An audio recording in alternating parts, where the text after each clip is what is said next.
কালিয়াগঞ্জের কৃষকদের সবজি সরাসরি সুফল বাংলা স্টলে পৌঁছে দিতে যাত্রা শুরু করলো সরকারি মিনি ট্রাক।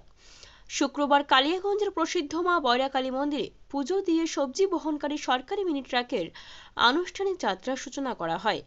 এই সূচনা অনুষ্ঠানে উপস্থিত ছিলেন পুর প্রধান বিশ্বজিৎ কুণ্ডু, জেলা পরিষদের পূর্ত কর্মাধ্যক্ষ নিতাই বৈশ্য এবং পুর কাউন্সিলর মনোজ সরকার প্রমুখ। মুখ্যমন্ত্রী মমতা বন্দ্যোপাধ্যায় গত বুধবার সিঙ্গুরে সভামঞ্চ থেকে কালিয়াগঞ্জের কৃষকদের উৎপাদিত সবজি সুফল বাংলা স্টলে পৌঁছে দেওয়ার জন্য মিনি ট্রাক পরিষেবা সূচনা করেছিলেন।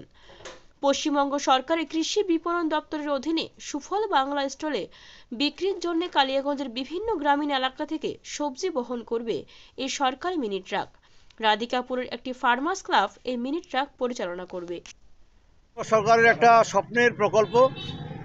আমরা কালিয়াগঞ্জবাসী সত্যি আজকে খুব আনন্দিত যে আমাদের কালিয়াগঞ্জে এই সুফল বাংলার গাড়ি আমাদের কালিয়াগঞ্জে আজকে পৌঁছে গেছে, যেটা আমাদের পশ্চিমবঙ্গ সরকারের মাননীয় মুখ্যমন্ত্রী মমতা বন্দ্যোপাধ্যায় সিঙ্গুরের প্রশাসনিক সভা থেকে একটি ফার্মার্স ক্লাবকে এই সুফল বাংলার গাড়িটা বাংলার কৃষকের জন্য দিয়েছে। আমাদের কালিয়াগঞ্জের বিভিন্ন প্রান্তিক কৃষকগুলো যারা আছে, যে কৃষকগুলো তাদের জমিতে শস্য উৎপাদন করবে, শাকসবজি উৎপাদন করবে, বিশেষ করে যে শাকসবজি যেগুলো আমাদের কালিয়াগঞ্জে খুব উৎপাদিত হয় সেগুলো যাতে খুব সহজে শহরে বা বিভিন্ন স্থানে পরিবহনের মধ্য দিয়ে পৌঁছে গিয়ে যাতে এই সুফল বাংলার আউটলেট বা যে দোকান নির্দিষ্ট জায়গায় থাকবে সেখানে যাতে বিক্রি হয় তারই ব্যবস্থা করার জন্য এই গাড়িটা এসেছে।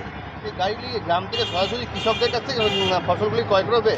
একদম, এটার মাঝখানে আর কোনো মাধ্যম থাকবে না, শুধুমাত্র একটা ফার্মার্স ক্লাব যারা সরাসরি কৃষকদের সাথে আগেভাগে যোগাযোগ করে তাদের শাকসবজিগুলো ক্রয় করবে এবং পশ্চিমবঙ্গ সরকারের নির্ধারিত যে দোকান থাকবে সেই দোকানে বিক্রি হবে এবং মাঝখানে এই সমস্ত গাড়িগুলো সেই শাকসবজিগুলোকে পরিবহন করে নিয়ে আসবে। এই পরিবহনের মাধ্যম হিসাবেই সুফল বাংলার একটা নতুন গাড়ি আমরা কালিয়াগঞ্জবাসী উপহার পেলাম।